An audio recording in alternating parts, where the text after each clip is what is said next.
ምስጋናና አመስጋኝነት እምነትህን ያጠናክራል። እምነት ገና ያልታየውን የማመን ድፍረት ነው።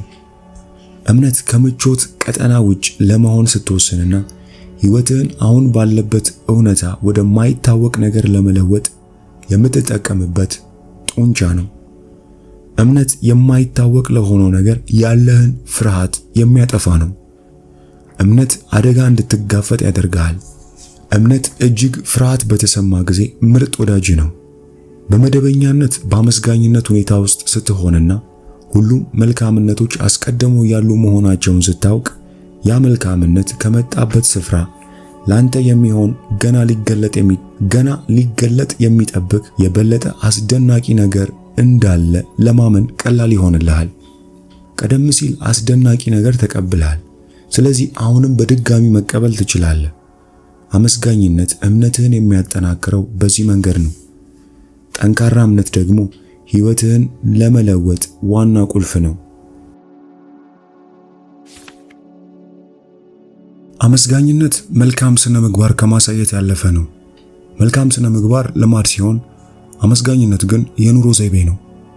በእውነት በአመስጋኝነት ሁኔታ ውስጥ መሆን በሕይወት ውስጥ የሚፈጠሩትን ብዙ ተአምራት ማወቅና ለእነርሱም ጥልቅ አድናቆት መስጠት ነው። አንድ ሰው ላንተ የሆነ ነገር ሰርቶልህ የእውነት ማመስገን ሲኖርብህ ምን አይነት ስሜት እንዳለው አስብ። የተቀበልከውን በመቀበልህ ምስጋና ስታቀርብና የሰጠኸውን በመስጠትህ ምስጋና ስትቀበል እጅግ ጥሩ ስሜት ይሰማሃል። በዚህም ምክንያት ቀሪውን ሕይወትህን የምስጋና ማስታወሻዎች ስትሰጥና ስትቀበል ልትኖር ትችላለህ። በአመስጋኝነት ሁኔታ ውስጥ መሆን መልካም ስሜት እንዲሰማ በማድረግ ከኃይል ምንጭ ጋር እንድትገናኝ ያደርጋል። ይህም የበለጠ መልካም ስሜት የሚሰጡ ነገሮችን መገለጥ ለማግኘት ኃይል ይኖርሃል እና እነዚህን ነገሮች በሕይወትህ ውስጥ እንድትለማመዳቸው ያደርጋል። በተቃራኒም በአመስጋኝነት ፈንታ መከፋት ወይም ንዴት ወይም ጥፋተኝነት ስሜት የሚታይብህ ስትሆን ከኃይል ምንጭ ጋር ያለ ግንኙነት ያነሰ ይሆናል። መልካም ስሜት የሚሰጡ ነገሮችን መገለጥ ማየትና ለመለማመድ ያለ ኃይል አነስተኛ ይሆናል። መልካም ስሜት እንዲሰማህና ወደ ኃይል ምንጭ ለመጠጋት ብዙ መንገዶች ቢኖሩም በአመስጋኝነት ግን አዎንታዊ ኃይልን ማስፋት ትችላለህ። ይህም በአዎንታዊ ኃይል መልሶ ወደ አንተ እንዲንጸባረቅ ያደርጋል። ይህ ደግሞ የመገለጥ ሂደቱ የበለጠ ኃይል እንዲኖረው ያደርጋል። ይህ ልክ አንድ ሰው በሌላ ነገር ሲስቅ በማየትና አንተ በተናገርከው ነገር ሲስቅ በማየት መካከል እንዳለ ልዩነት ነው። ይህ ማለት አንድ ሰው በሌላ ነገር ሲስቅ ስታይ ጥሩ እንዲሰማህና አንተም እንደሱ እንድትስቅ በማድረግ አዎንታዊ ስሜት ከፍ እንዲል ያደርጋል። አንተ በተናገርከው ሲስቅ ስታይ ግን ያንን ሰው በከፍተኛ አዎንታዊ ስሜት መገናኘት ብቻ ሳይሆን እዚያ ሰው ጋር በከፍተኛ አዎንታዊ ስሜት ኃይልም ትለወጣለህ። የዚያ ሰው ሳቅ አንተ የሚያስቅ ነገር በመናገር አንተን የማመስገኛ መንገድና የበለጠ ጠንካራ ግንኙነት የሚፈጥር ነው። ዋላስ ዋትልስ ዘ ሳይንስ ኦፍ ጌቲንግ ሪች በሚለው መጽሐፉ ያለ አመስጋኝነት ብዙ ኃይል መጠቀም አይቻልም፣ ምክንያቱም ከኃይል ጋር እንደተገናኘ እንድትቆይ የሚያደርግ አመስጋኝነት ነው በማለት ተናግሯል። አመስጋኝነት ከሌለህ አቅመ ቢስ ትሆናለህ የሚሉት የዋላስ ቃላት እጅግ ትልቅ ናቸው። የምስጋና ኃይል ስትሰጥ መልሰህ ትቀበለዋለህ። ይህም ከኃይል ምንጩ ጋር ተመሳሳይ ወደ መሆን የደመ ነፍስ ግንዛቤ እስክትመጣ ድረስና በማወቅም ሆነ ባለማወቅ ወሰን የለሽ ከሆነ ምንምነትና ሁሉምነት የራስህን እውነታ እንዲገለጥ በማድረግ በእያንዳንዱ ልውውጥ ወደ የኃይል ምንጭ እንድትጠጋና አዎንታዊ ስሜትህ የበለጠ ከፍ ያለ እንዲሆን ያደርጋል። አመስጋኝነት የምትፈልገው እንዲገለጥልህ ለማድረግ ኃይል ያለው ብቻ ሳይሆን አንተ ራስህ ኃይል ከሆንክበት ከእውነታው ጋር ያገናኛል። ይህ ማለት ለኃይል ምንጩ አመስጋኝ ከሆንክ ለራስህ አመስጋኝ ትሆናለህ ማለት ነው። ይህም ከሁሉ የላቀ ወደ ሆነ ኃይል መልሶ ያመጣል። ያም ኃይል የራስ ፍቅር ነው። በበለጠ ሁኔታ በመደበኛነት በምስጋና ውስጥ ስትሆንና ትኩረትህን መልካም በሆነው ነገር ላይ ስታደርግ ከኃይል ምንጩ ጋር ያለ ግንኙነት የበለጠ ጠንካራ ሲሆን በአንተ እውነታ ውስጥ ያልታየውን ነገር የበለጠ በፍጥነትና ያለምንም ጥረት እንዲገለጥ ታደርጋለህ። ይህ የምስጋና ታላቅ ኃይል ነው። በተጨማሪ ምስጋናና አመስጋኝነት እምነትህን ያጠናክራል። እምነት ገና ያልታየውን የማመን ድፍረት ነው። እምነት ከምቾት ቀጠና ውጭ ለመሆን ስትወስንና ሕይወትህን አሁን ባለበት እውነታ ወደማይታወቅ ነገር ለመለወጥ የምትጠቀምበት ጡንቻ ነው። እምነት የማይታወቅ ለሆነው ነገር ያለህን ፍርሃት የሚያጠፋ ነው። እምነት አደጋ እንድትጋፈጥ ያደርግሃል። እምነት እጅግ ፍርሃት በተሰማ ጊዜ ምርጥ ወዳጅ ነው። በመደበኛነት በአመስጋኝነት ሁኔታ ውስጥ ስትሆንና ሁሉም መልካምነቶች አስቀድሞ ያሉ መሆናቸውን ስታውቅ ያ መልካምነት ከመጣበት ስፍራ ላንተ የሚሆን ገና ሊገለጥ የሚጠብቅ የበለጠ አስደናቂ ነገር እንዳለ ለማመን ቀላል ይሆንልሃል። ቀደም ሲል አስደናቂ ነገር ተቀብለሃል። ስለዚህ አሁንም በድጋሚ መቀበል ትችላለህ። አመስጋኝነት እምነትህን የሚያጠናክረው በዚህ መንገድ ነው።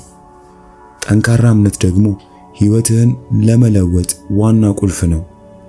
ወደ አመስጋኝነት መጨረሻ ስንመጣ በመገለጥ ውስጥ ዋነኛ ስትሆን ለምትፈልጋቸው ነገሮች የማይናወጥ እምነትና የማይናወጥ አመስጋኝነት ላይ ትሆናለህ። የእምነትና አመስጋኝነትን መኖር እውነተኛ መገለጥ እንዲኖር እጅግ አስፈላጊ ነው። ገና ባልተገለጠው ነገር ማመን ብቻ ሳይሆን እንዳገኙት አድርጎ ማመስገን ከፍተኛ መረዳት የሚጠይቅ ነገር ነው። በሌላ አነጋገር ለምናባዊ ወዳጆችህና ለምናባዊ ሕይወትህ አመስጋኝ መሆን አለብህ። ይህ ቀልድ ይመስላል፣ ነገር ግን በሕይወትህ ውስጥ በአንዳንድ ነገሮች ላይ አውቀህም ሆነ ሳታውቅ እያደረግከው እንደሆነ እርግጠኛ ነህ። ይህንን በተመለከተ ከኔ ሕይወት የምነግርህ አንድ ቀላል ምሳሌ የመኪና ማቆሚያ ቦታ ማግኘት ነው። እስከማስታውሰው ድረስ በሚሄድበት ሁሉ ጊዜ አሪፍ የመኪና ማቆሚያ ቦታ አገኛለሁ። በፋሲካ ቀን በጳጳሱ ቤት ፊት ለፊት ለማቆም በሞክር እንኳን ማቆሚያ ያገኛለሁ። ስለዚህ እየተራመድክ መሄድ ከሌለብህ በስተቀር የምትመርጠው ከኔ ጋር መሄድ ነው። ለዚህ ደግሞ ምክንያቱ ሁል ጊዜ መኪናዬን የማቆሚያ ቦታ በተመለከተ ያለኝ አመለካከት ያለቀለት ጉዳይ እንደሆነና ምርጥ የሆነውን ማቆሚያ እንደማገኝ በመተማመን ዘና በማለት ነው።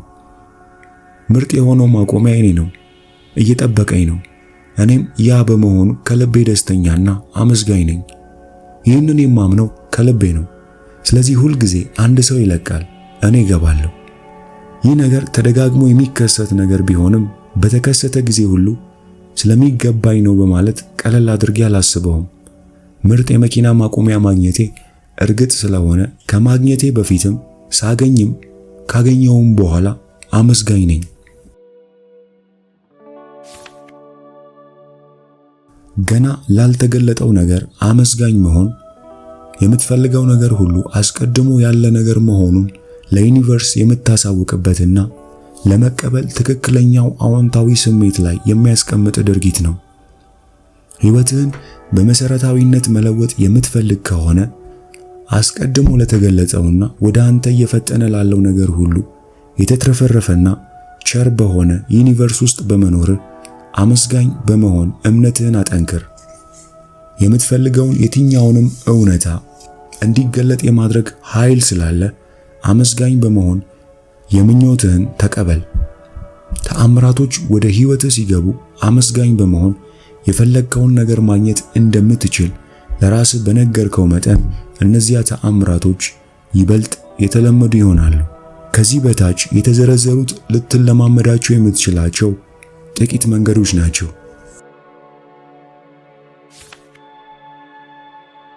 አንደኛ፣ ይህ ጥሩ ነው ምክንያቱም የትኛውም መልካም ወይም መጥፎ ወይም ማናዳጅ ነገር ሲያጋጥም ይህ ጥሩ ነው ምክንያቱም በሚል አረፍተ ነገር ጀምረ ባዶ ቦታውን ሞላው።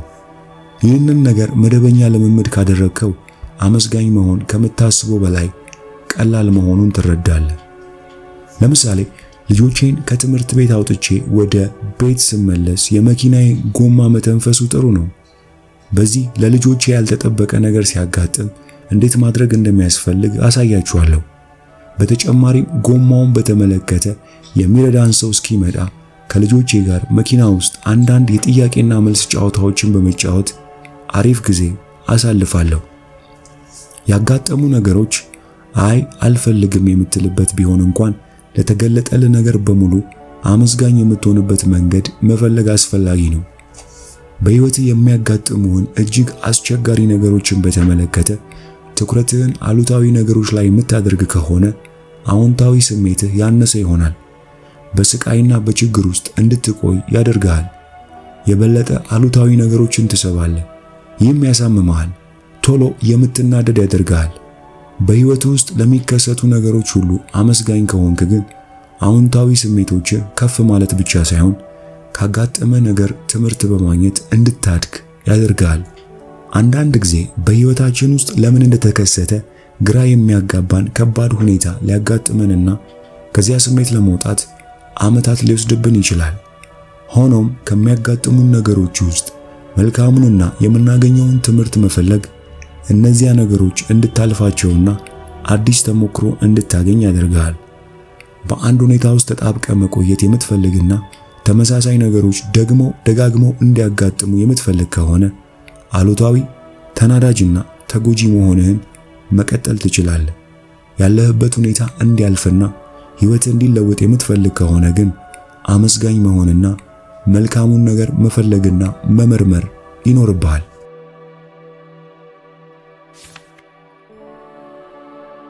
ሁለተኛ፣ የራስህን አመሰግናለሁ ማስታወሻዎችን ጻፍ። ሁልጊዜ ከመተኛትህ በፊት ቀንህን በመገምገም በሕይወትህ ውስጥ አመስጋኝ ልትሆንባቸው የምትችላቸውን 10 ነገሮች አስብ ወይም ጻፍ። ሁልጊዜ አዎንታዊ ስሜትህን ከፍ ለማድረግ ቀኑን ሙሉ ያጋጠሙህንና አመስጋኝ ልትሆን የሚገቡህን ነገሮች ቆም ብለህ ማሰብና ማስተዋል ይገባሃል። ቀኑን ሙሉ ይህንን ለማድረግ ሞክርና ማስታወስ ትችላለህ። ነገር ግን ቢያንስ የምሽት ልማድህ አካል አድርግ።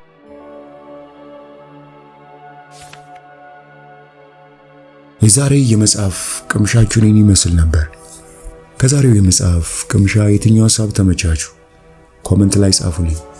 ይህንን መጽሐፍ ሙሉውን ማግኘት የምትፈልጉ ብቻ ከታች ባለው የቴሌግራም ሊንክ አድራሻ ልትጽፉልን ትችላላችሁ።